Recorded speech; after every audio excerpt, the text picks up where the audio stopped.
Hello అండి, Sowji's cooking బ్లాగ్స్లో ఇవాల్టి మన స్పెషల్ పండుమిర్చి టమోటా పచ్చడి. ఈ పండుమిర్చి టమోటా పచ్చడి అన్ని రకాల టిఫిన్స్లోకి, రైస్లోకి చాలా బాగుంటుంది.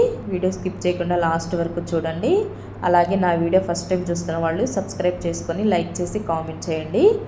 దీనికోసం ఇక్కడ నేను 1/2 కేజీ టమోటాలు, 1/2 కేజీ పండుమిర్చి తీసుకున్నానండి. ఈ టమోటాలు పండుమిర్చి శుభ్రంగా కడిగి క్లాత్ పెట్టి తుడుచుకొని ఫ్యాన్ కింద ఆరబెట్టుకున్నానండి. కొంచెం కూడా తడి ఉండకూడదు. ఇక్కడ నేను గానుగ నుంచి తీసిన ఆయిల్ తీసుకున్నానండి. నేను ఫ్రెష్ ఆయిల్, ఇది పల్లి ఆయిల్. ఈ నిల్వ పచ్చళ్ళకి పల్లి ఆయిల్ చాలా బాగుంటుంది. కల్తీ లేని పల్లి ఆయిల్ అండి. గానుగ నుంచి ఆడించి తీసుకొచ్చుకున్న పల్లి ఆయిల్ ఇది. కడాయి పెట్టుకొని ఒక 2 టేబుల్ స్పూన్ ఆయిల్ వేసుకొని పండుమిర్చిని ఇలా వేయించుకోవాలండి. జాగ్రత్తగా వేయించుకోండి. ఈ పండుమిర్చి ఆయిల్లో ఫ్రై అవుతున్నప్పుడు ఆ పండుమిర్చి పేలిపోయి ఫేస్ మీద పడే అవకాశం ఉంది కాబట్టి చాలా జాగ్రత్తగా వేసుకోండి. మరో పక్కన ఇంకో కడాయి పెట్టుకొని ఒక 2 టేబుల్ స్పూన్ ఆయిల్ వేసుకొని చెర్రీ టమాటాలు కూడా నేను ఇక్కడ ఉడికించేసుకుంటున్నానండి. ఒక పక్క పండుమిర్చి, మరో పక్క టమాటాలు 2 ఎట్ ఏ టైము ఉడికించేసుకుంటున్నాను. ఇలాంటి నిల్వ పచ్చళ్ళకి శనగ నూనె బాగుంటుందండి, వేరుశనగ నూనె. ఇక్కడ నేను 50 గ్రాముల చింతపండు కూడా పెట్టేసుకున్నానండి, బాగా ఉడికిపోతుందని. ఈ టమాటాల్లో ఒక 50 గ్రాముల చింతపండు పెట్టేసానండి. చింతపండు కూడా టమాటాలతో పాటే ఉడికిపోతుంది. మామూలు టమాటాలైనా తీసుకోవచ్చండి, సేమ్ కొలత. మామూలు టమాటాలు అయితే 100 గ్రాముల చింతపండు పెట్టుకోండి. ఈ చెర్రీ టమాటాలు బాగా పులుపు ఉంటాయండి, అందుకే నేను 50 గ్రాముల వరకే చింతపండు పెట్టుకున్నాను.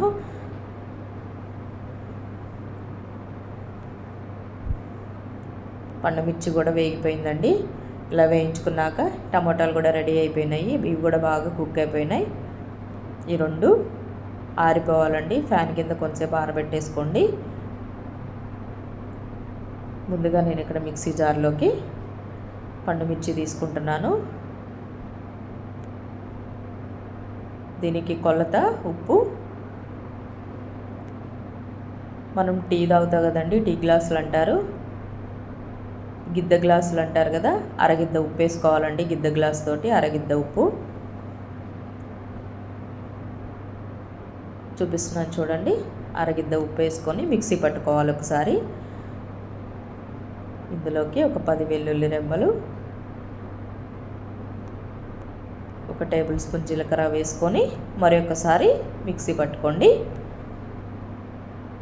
మిక్సీ పట్టుకున్నాక ఉడికించి పెట్టుకున్న టమాటాలు కూడా వేసుకొని ఫైన్గా పేస్ట్ లాగా చేసుకోండి. మెత్తగా రుబ్బుకోవాలండి, మెత్తగా గ్రైండ్ చేసుకోండి. చూసారా ఎలా ఉందో? ఇలా మిక్సీ పట్టుకోండి. ఇంకా దీనికి పోపు పెట్టుకోవటం ఎలానో చూపిస్తాను. ఇంకా మనం ఇది తాలింపు వేసేసుకోవటమేనండి ఈ పచ్చడి. నేను ఇక్కడ 150 గ్రాముల పల్లి ఆయిల్ తీసుకున్నాను. వేరుశనగ నూనె అంటారు కదా, అది నేను షాపుల్లో తీసుకోలేదండి. ఇది కల్తీ లేని ఒరిజినల్ పల్లి ఆయిల్ అండి. పోపు దినుసులు శనగపప్పు, మినప్పప్పు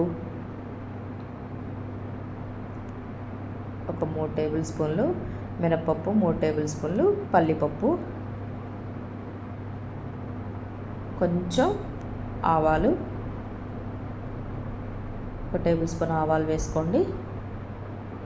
ఒక 4 వెల్లుల్లి రెమ్మలు దంచి వేసుకోండి. ఒరిజినల్ అయితేనే ఇలా ఆయిల్ అయితేనే ఇలా పొంగుతూ వస్తుందండి.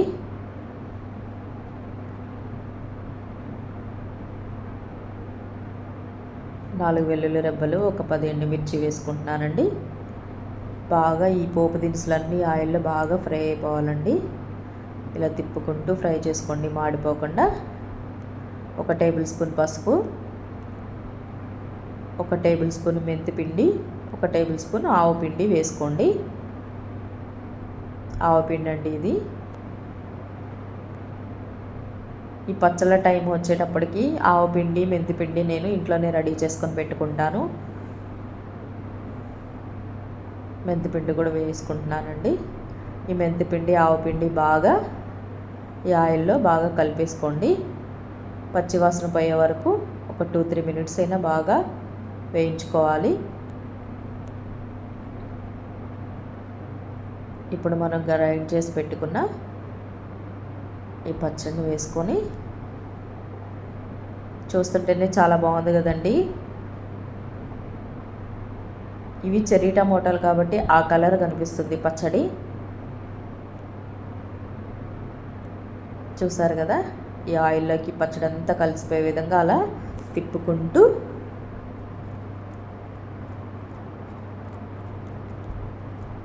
నేను చూపిస్తున్న విధంగా అలా తిప్పుకోండి. చాలా బాగుంటుందండి ఈ పచ్చడి.